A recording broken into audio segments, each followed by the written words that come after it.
பல்வலியை சரி செய்யக்கூடிய யோக சிகிச்சை முறைகளை கற்கலாம். பல்வலி அப்படிங்கிறது வந்து பார்த்திங்கன்னா நம்ம நரம்பு மண்டலத்தோட தொடர்புடையது. பல்வலி வந்ததுன்னா அது வந்து மூளையை பாதிக்கும். ஏன்னா மூளை நரம்புகளோட பல்லோட நரம்புகள் வந்து ஜாயிண்டில் இருக்குது. ஸோ ஒட்டுமொத்த உடல் நரம்பு மண்டல இயக்கமே வந்து பாதிக்கப்படும். இது பல் சொத்தையெல்லாம் வந்துருச்சுன்னா பார்த்திங்கன்னா ரொம்ப அவஸ்தைப்படுவாங்க. பல்லு தான் வந்து பார்த்திங்கன்னா நம்ம உணவுகளை வாய் வழியாக ஜீரணம் செய்வதற்காக இறைவனால் நமக்கு கொடுக்கப்பட்டது. ஏன்னா வயிறுனால் ஜீரணம் பண்ண முடியாத உணவுகளை வந்து முதல்லையே பல்லை கொண்டு நன்றாக அரைத்து உள்ளே தள்ளும்போது தான் வயிறு ஜீரணம் பண்ணுறதுக்கு அது ஈஸியாக அமையுது. அதனால் வந்து பார்த்திங்கன்னா பற்கள் ரொம்ப அவசியம். பல்லு போச்சுன்னா சொல்லு போச்சுன்னு சொல்லி ஒரு பழமொழி கூட உண்டு. ஸோ அவ்வளவு முக்கியத்துவம் வாய்ந்த பற்களை பாதுகாப்பது நமது தலையாய ஒரு கடமையாக இருக்குது.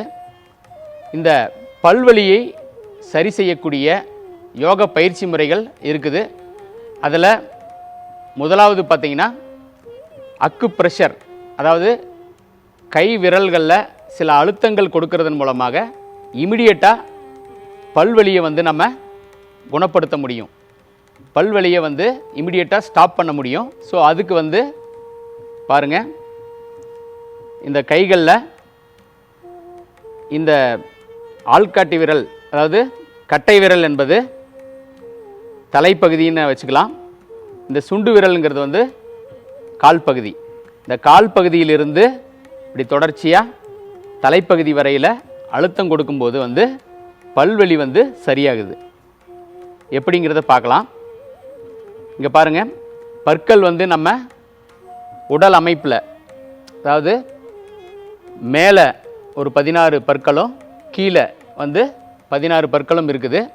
அதை நம்ம இப்படி செங்குத்தாக வந்து இப்படி பிரிச்சுக்கலாம். அதாவது இந்த பக்கம் இருக்கிற 16 பற்களில் மேலேயோ கீழேயோ வலி வந்தால் இடது கையில் வந்து இந்த அழுத்தத்தை நம்ம கொடுக்கணும். வலதுபுறம் வலி வந்தால், பல்வலி வந்தால் வலது கையில் அழுத்தத்தை கொடுக்கணும்.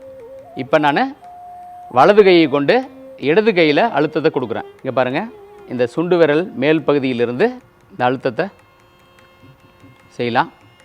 ஒவ்வொரு இடத்துலையும் ஒரு 10 டைம்ஸ் அழுத்தலாம். ஸோ இதை செய்யும்போதே வந்து பார்த்திங்கன்னா நமக்கு பல்வலி சரியாகிறத வந்து நம்ம உணரலாம். அடுத்தது பார்த்திங்கன்னா இந்த இடம்,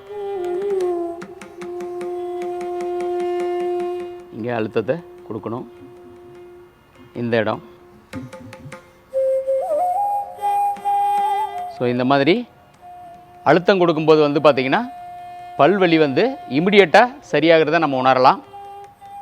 அடுத்தது ஒரு மூச்சு பயிற்சி இருக்குது. அதாவது ஸ்தந்தா அப்படின்னு ஒரு மூச்சு பயிற்சி. அந்த பயிற்சி செய்யும்போதும் வந்து பார்த்திங்கன்னா பல் சொத்தை, இந்த பல் சம்பந்தப்பட்ட பிரச்சனைகளுக்கு அது ஒரு தீர்வாக அமையுது. கையில் சின்முதிரை வச்சுக்கலாம்.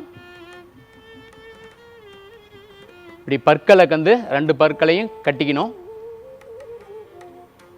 இந்த பல் இடுக்குகள் வழியாக வெளியில் இருக்கிற காற்றை உறிஞ்சணும். உறிஞ்சி மூக்கு வழியாக, நாசிகள் வழியாக காற்றை மெதுவாக வெளியே விடணும். எப்படி செய்கிறதுங்கிறத பார்க்கலாம். செய்யலாம்.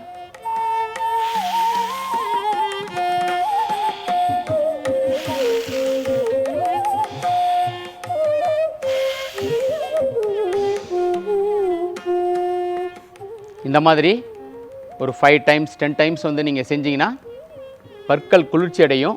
அதே மாதிரி வந்து பார்த்திங்கன்னா இந்த சொத்தப்பல் இந்த மாதிரி பிரச்சனைகள்லாம் வந்து சால்வ் ஆகும். அடுத்ததாக சில இந்த பல்வலியை குணப்படுத்துறதுக்கு சில டிப்ஸ் சொல்கிறேன். அதாவது ஆளும் வேலும் பல்லுக்குருதி, நாளும் இரண்டும் சொல்லுக்குருதின்னு சொல்லுவாங்க. ஆலாங்குச்சியில் வந்து பார்த்திங்கன்னா வாரத்துக்கு ஒரு முறையாவது வந்து நீங்கள் பல் துலக்கணும். அந்த மாதிரி பண்ணும்போது இந்த பல் சொத்தை இந்த மாதிரி வராமல் தடுக்கலாம். பல் வந்து ஸ்ட்ராங் ஆகும். அதே மாதிரி கிராம்புன்னு ஒரு மருத்துவ, அதாவது சமையல்லையே இருக்கிற ஒரு பொருள் இருக்குது இல்லைங்களா, அந்த கிராம்பை வந்து பல்வலி வரும்போது அதை பவுட்ரு மாதிரி அரைச்சி அந்த இடத்துல பல்வலி வர இடத்துல வச்சுக்கிட்டிங்கன்னா பல்வலி வந்து இமிடியேட்டாக வந்து க்யூர் ஆகும். இதுதான் வந்து பல்வலிக்கான யோக சிகிச்சை முறைகள். அடுத்த யோக நிகழ்ச்சியில் மற்றும் ஒரு நோய்க்கான வலிக்கான யோக பயிற்சி முறைகளை கற்றுக்கலாம். நன்றி, வணக்கம்.